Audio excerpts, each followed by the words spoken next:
have the pleasure to present to you Dr. Martin Luther King, Jr.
I don't ever slow up, no I don't take shit. I got no love for the fakeness. If you wanna play tough and wanna hate this, I'll always show up.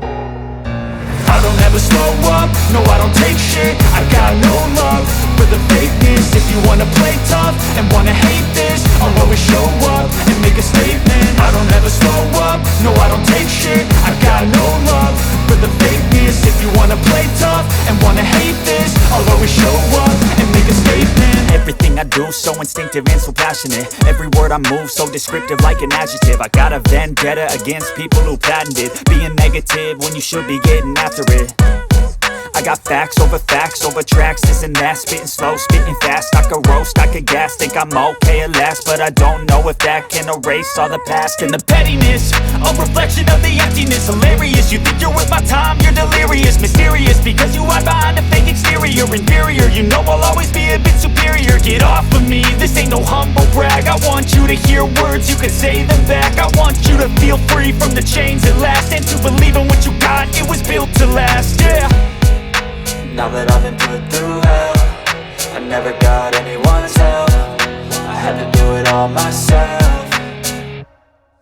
I don't ever slow up, no I don't take shit. I got no love for the fakeness. If you wanna play tough and wanna hate this, I'll always show up and make a statement. I don't ever slow up, no I don't take shit. I got no love for the fakeness. If you wanna play tough and wanna hate this, I'll always show up and make a statement. Gonna learn the consequence of being incompetent. Mental health is confidence, dreams and some honestness. I'm not here to save the day, that's for you to take away. I could play a million mind games, but instead I say something not illogical, something that is topical. Rub it on and watch it go, make yourself unstoppable. Dreams are irresponsible, but they're always possible. If you just believe, you could be so remarkable. Thoughts in my head, a collage and they spread. I'll be great one day, going off of my meds. No, I'm not giving up, no, I'm not giving in. I will make it to the top, taking off in the wind. I gotta make it, I'm saving every day to taste it. I'm patient, but my mind, it can hardly take it. I'm chasing a dream that I've had for several ages. A vacant, modern.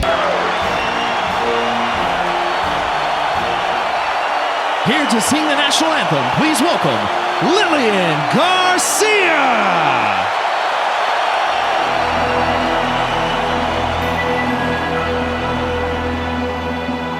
Oh, say, can you see by the dawn's early light what so proudly we hailed at the twilight's last gleaming, whose broad stripes and bright stars through the perilous fight.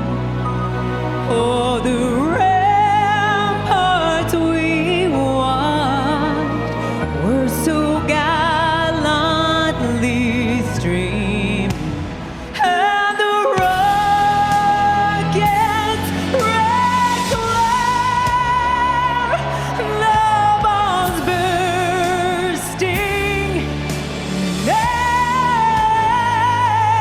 gave proof through the night that our flag was still there. Oh, say, does that star-spangled banner yet wave for the land of the free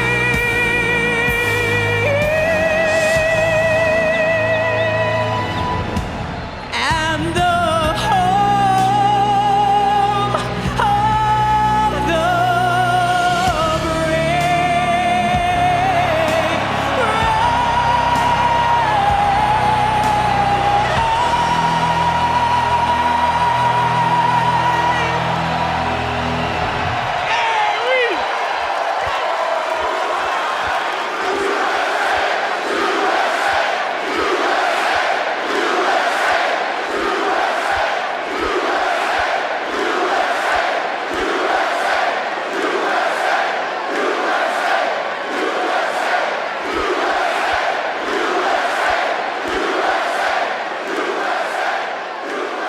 For the past few years as First Lady, I have had the extraordinary privilege of traveling all across this country, and everywhere I've gone and the people I've met and the stories I've heard, I have seen the very best of the American spirit.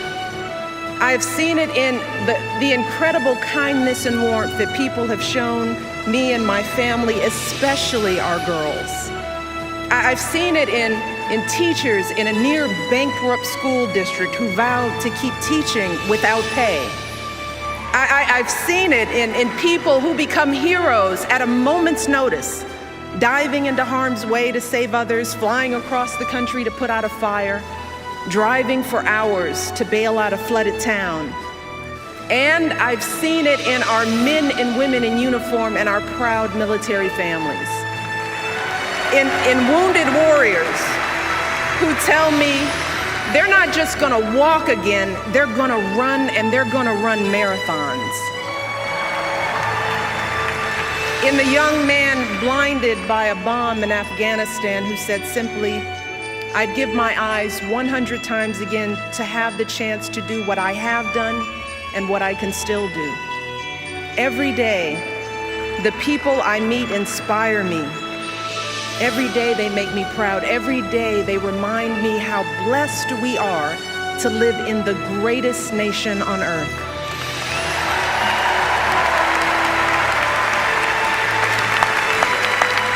Serving as your First Lady is an honor and a privilege. But back when we first came together 4 years ago, I still had some concerns about this journey we'd begun. While I believed deeply in my husband's vision for this country, and I was certain he would make an extraordinary president, like any mother, I was worried about what it would mean for our girls if he got that chance. Now, how would we keep them grounded under the glare of the national spotlight? How would they feel being uprooted from their school, their friends, and the only home they'd ever known? See, our life before moving to Washington was filled with simple joys. Saturdays at soccer games, Sundays at grandma's house, and a date night for Barack and me was either dinner or movie, because as an exhausted mom, I couldn't stay awake for both. And the truth is, I loved the life we had built for our girls. And I deeply loved the man I had built that life with. And I didn't want that to change if he became president. I loved Barack just the way he was. You see, even back then, when Barack was a senator and a presidential candidate, to me, he was still the guy who picked me up for our dates in a car that was so rusted out, I could actually see the pavement going by in a hole in the passenger side door. He was the guy whose proudest possession was a coffee table he found in a dumpster,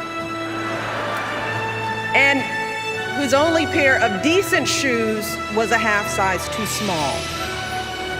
But see, when Barack started telling me about his family, see, now that's when I knew I had found a kindred spirit, someone whose values and upbringing were so much like mine.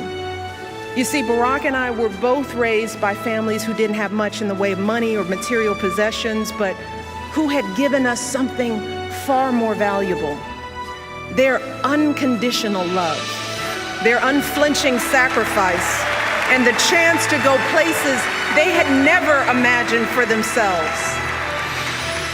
My father was a pump operator at the city water plant, and he was diagnosed with multiple sclerosis when my brother and I were young. And even as a kid, I knew there were plenty of days when he was in pain. And I knew there were plenty of mornings when it was a struggle for him to simply get out of bed. But every morning, I watched my father wake up with a smile, grab his walker, prop himself up against the bathroom sink, and slowly shave and button his uniform. And when he returned home after a long day's work, my brother and I would stand at the top of the stairs of our little apartment, patiently waiting to greet him, watching as he reached down to lift one leg and then the other to slowly climb his way into our arms. But despite these challenges, my dad hardly ever missed a day of work. He and my mom were determined to give me and my brother the kind of education they could only dream of.